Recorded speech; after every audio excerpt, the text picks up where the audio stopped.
Man, what a beatdown that was behind me inside Ohio Stadium. The Ohio State Buckeyes take care of the Tennessee Volunteers by a final score of 42-17 to punch their ticket to Pasadena, go all the way out to the Rose Bowl for a rematch with the Oregon Ducks. We break down everything that happened on this post-game episode of the Buckeye Breakdown Podcast. We've got the whole crew together as we cover Ohio State with our instant analysis from Ohio State. There's something that doesn't feel right. Unbelievable effort from him today. Is E.J. Liddell going to crack the first team All-Big Ten? I think he can be the guy. I'm not trying to start a quarterback controversy. He seems to have the durability. He certainly has the toughness. Is the question on a lot of people's minds here. Welcome to Buckeye Breakdown.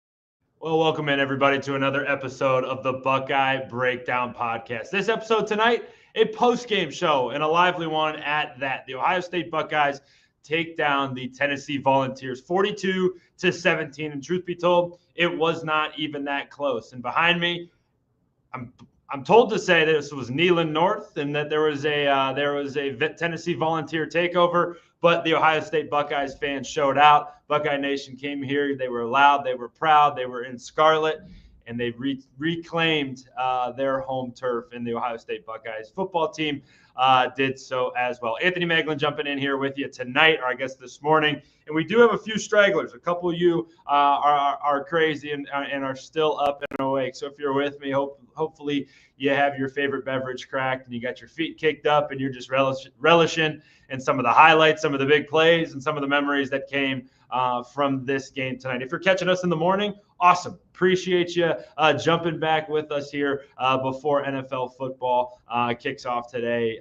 And there's so much good to talk about from this game. And we could go in a myriad of different ways. We could talk about how Will Howard played his best game as an Ohio State Buckeye, and frankly, one of his best games ever as a college quarterback. We could talk about Jeremiah Smith and Emeka Egbuka being the superstars that they were. We could talk about the Ohio State defensive line controlling the line of scrimmage, exactly what I called for in the pregame show. We can talk about Davison Igbinosun and Denzel Burke answering the call. They've been challenged over and over and over again. We can talk about the Ohio State offensive line answering their challenge. They've been challenged and talked down upon since November the 20th when they got their kind of their lunch taken by the Michigan defensive line. They've been doubted. They've been scrutinized. They've been criticized, and they answered the bell today. Or we could talk about how Ryan Day and Chip Kelly had a masterful game plan. I thought Chip Kelly was incredible tonight. Exactly what I had called for. Not saying that I'm some football savant, but what everyone has been calling for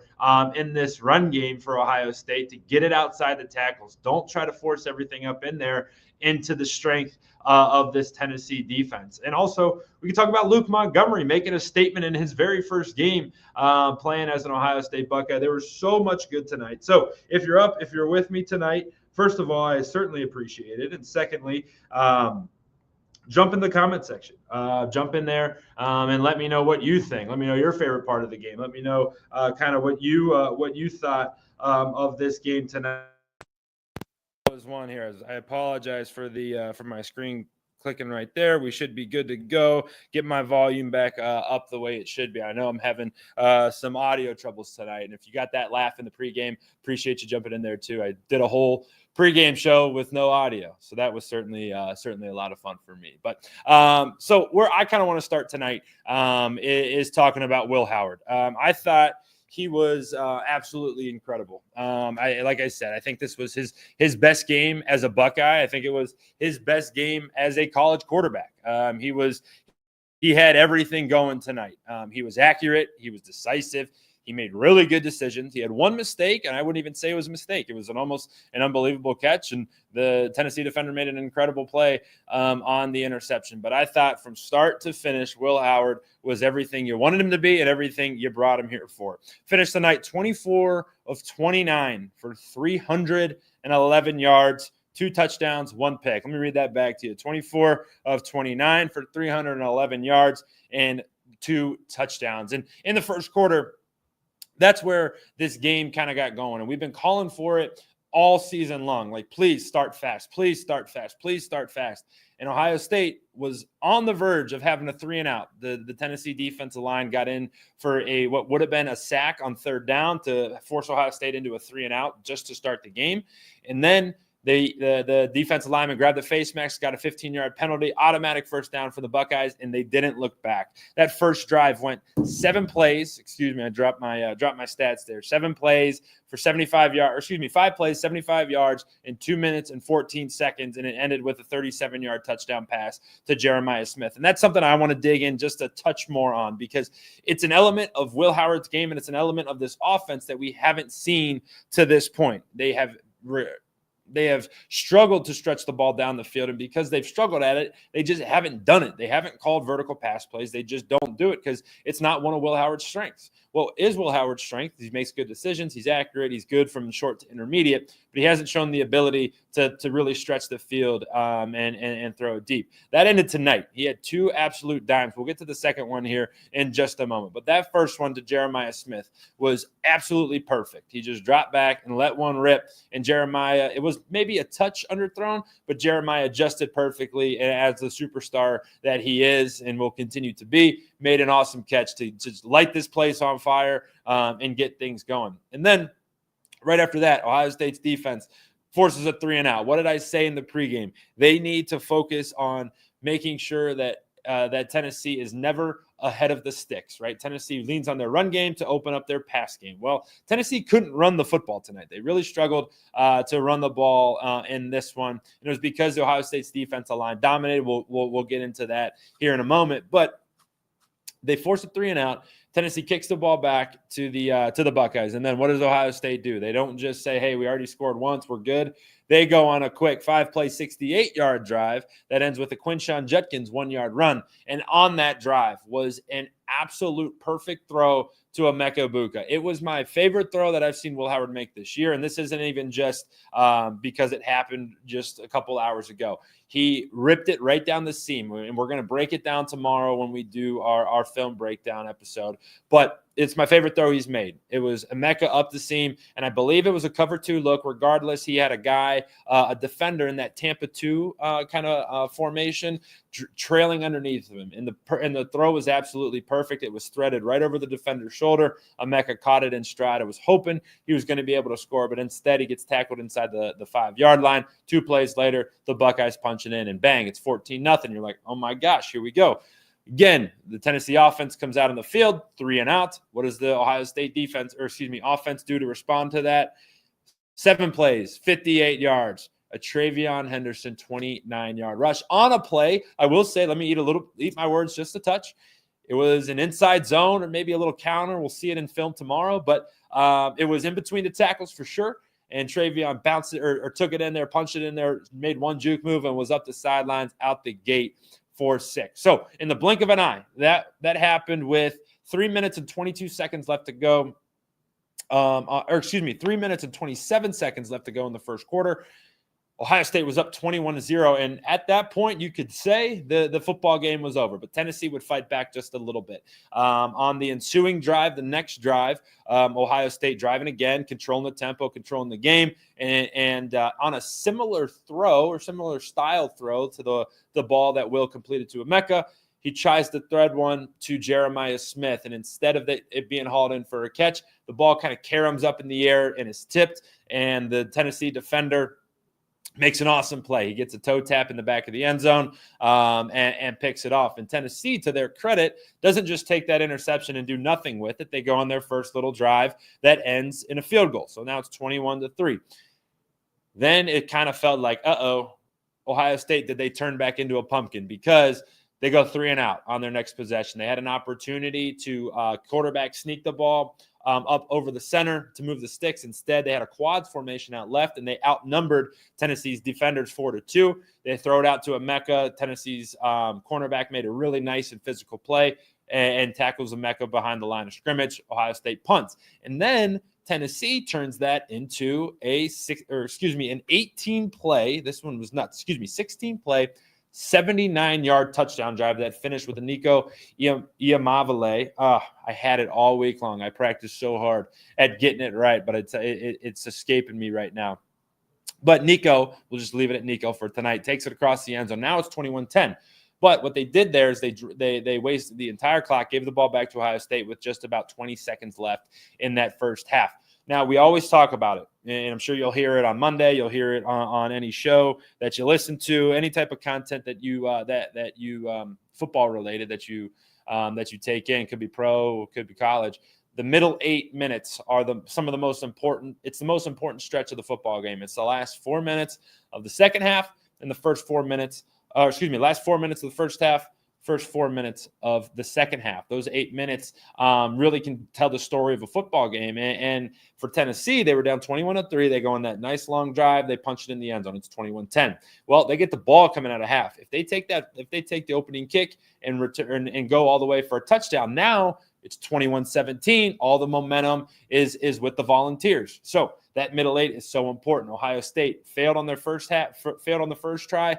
And keeping Tennessee out of the end zone. The second try, they would leave, no doubt. Tennessee got a couple first downs, but Ohio State slammed the door shut and forced a punt. The Tennessee Volunteers punted back to the Buckeyes, and Ohio State really kind of sealed the game. And it was, guess who? Number 4, Jeremiah Smith. This one was an absolute dime from Will Howard to Jeremiah Smith. Over on the left side behind me in this end zone over here, Will is his best throw. I'd say second best throw. It's perfectly accurate. Jeremiah didn't have to even stop his stride. It hit him right between the hands. Jeremiah caught it and finished through the end zone to get another score. So at that point, it's 28-10. You're feeling really, really good about it, and then the Buckeyes tack on 2 more. I felt like Quinshon gets a 1-yard touchdown run to make it 35-10. Game's pretty much in hand at that point. That was with 1 minute to go in the third quarter, and then Travion slammed the door totally shut with a 24-yard touchdown run to make it 42-10. And at that point, it was like, all right, game's over. Buckeyes do their job and do so in really convincing fashion. Let's do some quick math. Yeah, 42-17. That's a 35-point win. That doesn't feel right, but I believe that's the case. So we're going to go with it. 25 points. Now that I'm doing it in my head right there. But statistically, the Bucks were awesome today. Like I said, Travion 10 carries, 84 yards. 2 touchdowns. He had a long of 29 yards. Will Howard 5 for 37. He had a long of 12. Quinshon Judkins 10 for 35 and 2 scores. So both your running backs go for 2 scores. Will Howard, we already said his stats: 24 of 29, 311 yards and 2 touchdowns. And then the receivers: Jeremiah Smith 6 catches on 7 targets for 103 yards. Dude's nuts. For 2 scores. Emeka Egbuka 5 catches on 7 targets for 81 yards. And I want to take a moment to talk real quickly about the running backs here, because we spent all year long talking about, hey, why does Quinshon get so many carries? Why does Travion get so many carries? What's the balance between it? And now I think you're starting to see that come to fruition on a game like tonight, where Travion gets the lion's share of the carries. They still split it.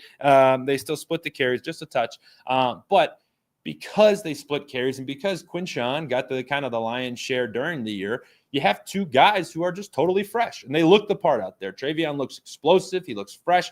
He looks like he isn't banged up at all. Quinshon the same. They're running very, very hard, as we're accustomed to seeing them, but they just look like they're well-conditioned because they haven't had to carry the ball like a Dylan Sampson, who has over 230 carries on the season, and you could see it tonight. He looked like a guy playing in Week 15. Right, he looked like he was playing, Week 15. He looked like a guy who's had a long season, and it kind of showed.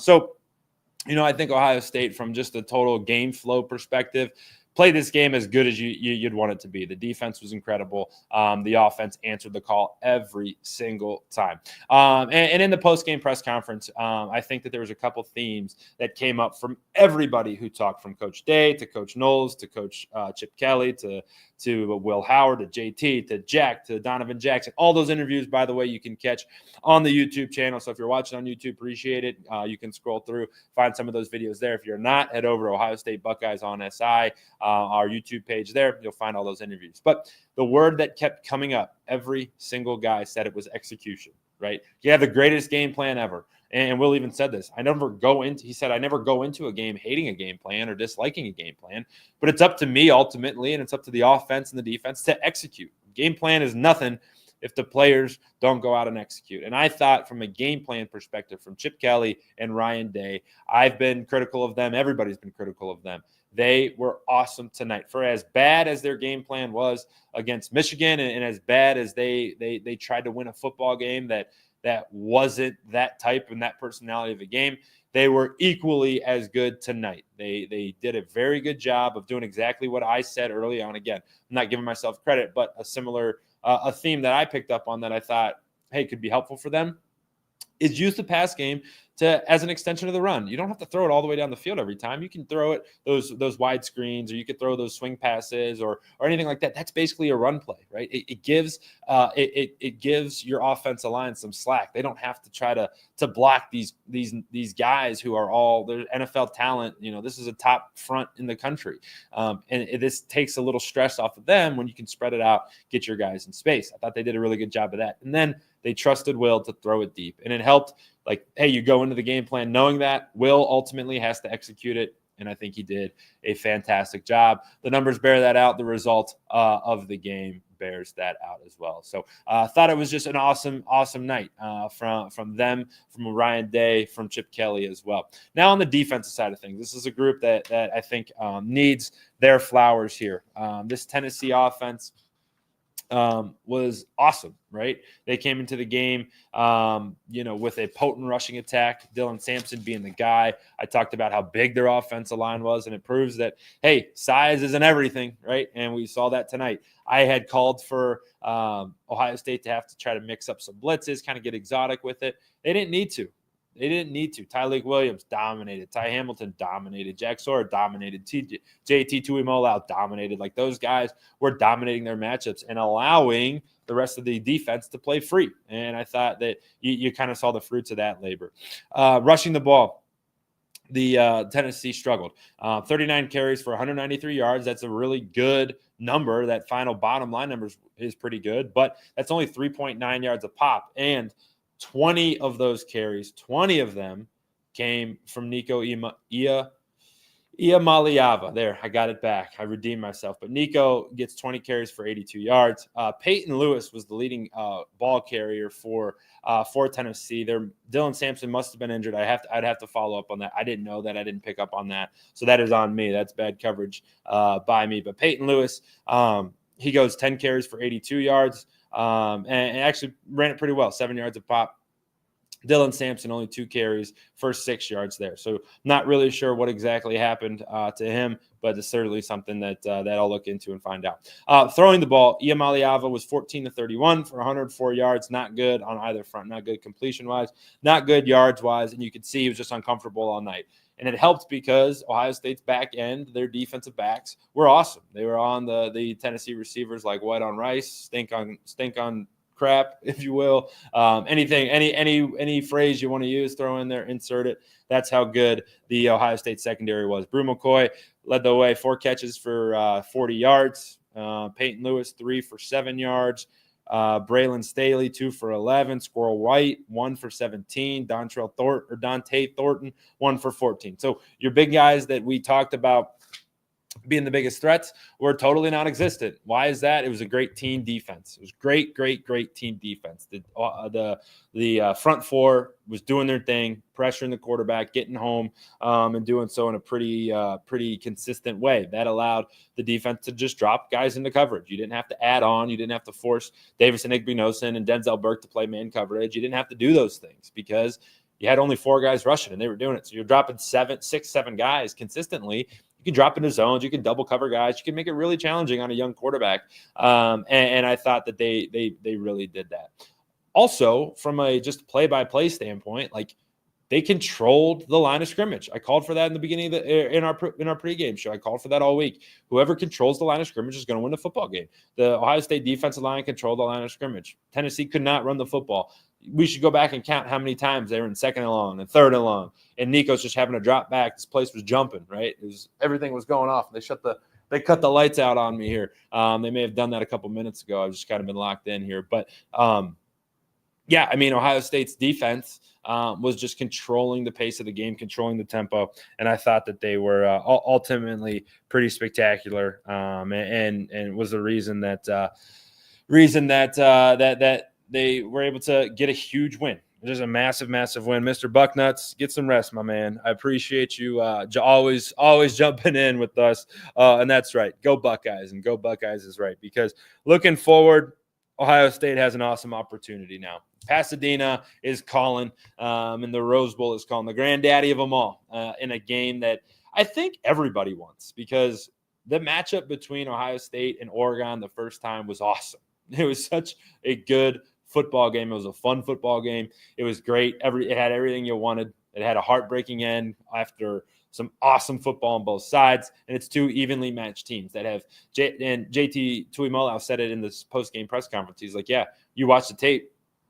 They've elevated. They've gotten better. We've also gotten better. Ohio State's gotten much, much better since that time that they went out to Eugene, and they're going to have a chance to prove it and do so on one of the biggest stages in all of college football. I'm getting excited thinking about it, because the Rose Bowl is the best. The Rose Bowl is absolutely the most historic venue. It is the best venue, and it's going to be one that we're certainly excited to be on. That's a massive stage, and I think from a college football playoff perspective, like, this next round of games, we're going to need some good football games. And I think you got a couple that are lining up to be pretty darn good. Yeah, you'd obviously have to start with Notre Dame and Georgia. I think Notre Dame proved to the country that, hey, they're legit. They're not the team that lost to NIU. They're not the team that just cupcake their way through the season. I think that they have a ball club. They have a real football team, and that can compete. It also helps that, and it's not good that he's injured, but Carson Beck is injured. And while unfortunate, it certainly helps the cause for Notre Dame. So I think that matchup's going to be good. I think another matchup that's going to be, or has the potential to be sneaky good, is Texas and Arizona State. I think Arizona State is clearly going to be the underdog. I don't know the opening line. I'm sure it's out already. But I think Arizona State's going to be a dog in that one. I think Texas is really strong. If you followed me betting this week, you didn't do great. I thought this one's going to be a bit closer. I thought the Notre Dame one was going to be a bit closer. I thought that Clemson was going to cover. They covered. They lost on the hook, man. They lost by 14. The line was 13.5. So not very good here. I thought Tennessee was going to backdoor this one. So 0 for 4. So not great from your boy on any of those. I did have the Penn State one pretty locked in, and that's not saying much, because I think the whole world did. I missed out on not putting my whole mortgage payment on that one, because that one was over from the jump. So I think from just a college football playoff perspective, this next round is going to be good. You're going to have that Notre Dame Georgia game. You're going to have Texas versus Arizona State, and that's kind of how I got off on my tangent there. I think Texas is really strong. They're explosive. They have everything you want. I think Arizona State's trying to play spoiler. They got this gritty attitude. Kenny Dillingham's awesome. That team's got everything you want. Scadaboo can run the rock. They got a freshman quarterback that Dillingham said reminds him of a young Bo Nix. So it's like, all right, maybe you just go out and rip that thing around and just kind of basically see what happens. So I think that'll be super interesting, and certainly a great storyline to follow in that one. I think Penn State and Boise State has the potential to be another snooze fest. I think Penn State's going to be a heavy favorite in that one. And what Boise State does well is run the football. And guess what? You're not running it good against a Big Ten team, especially one the likes of Penn State. So that one's going to be tough. And then it finishes with ours. I think that this Ohio State-Oregon game is going to be pretty sweet. It's going to have the eyes of the nation on it for more reasons than one, but one of those reasons is going to be that it's in the Rose Bowl. It's the granddaddy of them all, and it is two of the best teams in the entire country. So we're getting you all set up for that. So guys, let's get out of here. We got a good, healthy amount of live viewers right now. You guys are nuts. I certainly appreciate you jumping in with me tonight. But get some rest, man. We all need it. This is a long football day. The 8 o'clock games are fantastic. They're fun. The environment's the best. But it is late. Where we got 1:42. Yeah, that's going to be an early alarm coming my way here in just a few hours. But let's get out of here with this. We got a lot of content going to be coming your way. We have a film episode inside the film room coming first thing tomorrow morning. So I'm excited about that. I'm excited to to just nerd out on some good quarterback play. Will Howard again. I can't say it enough. Kid was awesome tonight. Cannot wait to watch it, watch some of his throws, break down some of his decisions, and see why he was so good throwing the ball all over the field. He was making good decisions, throwing it short, throwing it intermediate, throwing it long. So it's going to be a really fun episode for me to do, for you guys to watch. So pencil that in for your pre-NFL routine tomorrow. And then I'll have a couple short videos, just my thoughts on some of the guys, some of the players that are going to be coming your way. So I'll have those on the YouTube page coming up. So all in all, make sure you subscribe to the page. We appreciate all the support. Know that you have a lot of options when it comes to getting your Buckeye content, and we appreciate you choosing us to be one of them. So hit that subscribe button, hit that like button. Every one of those helps us out. And then I know our team's up and writing right now. My phone's buzzing with story ideas that are all going to be on si.com/college/Ohio State. So make sure you jump over there in the morning while you're having your morning coffee before you hit play on the film review episode. Go get a quick read in. I think the last one was the last story I saw that got published just a few minutes ago. The great Evan Massey wrote about one of Coach Day's quotes, talking about how awesome it was to send these seniors off the right way on this field in their last time here, get that nasty taste out of their mouth. So much good content that's coming your way from our team. So jump in there, appreciate it. And if you don't, anytime this week, I wish you and your family a happy holidays. Don't forget to get that Christmas shopping done. If you're anything like me, you love football, but you also love to procrastinate. So I got some shopping to do these next couple days. So if you do too, make sure you get your loved one something nice, and make sure you tell a friend about Ohio State Buckeyes on SI. Appreciate all the support and following along. So I'm getting out of here on that. The Ohio State Buckeyes get a huge win, biggest one of the weekend, 42-17 over the Tennessee Volunteers in Neyland North. And by Neyland North, I mean Ohio Stadium. Awesome atmosphere, awesome day, and the Buckeyes go marching. Next up, the Oregon Ducks in the granddaddy of them all, Pasadena, California, coming your way on January the 1st. Thanks, everybody, for jumping in with me. Look forward to being back with you soon here on the Ohio State Buckeyes on SI YouTube channel.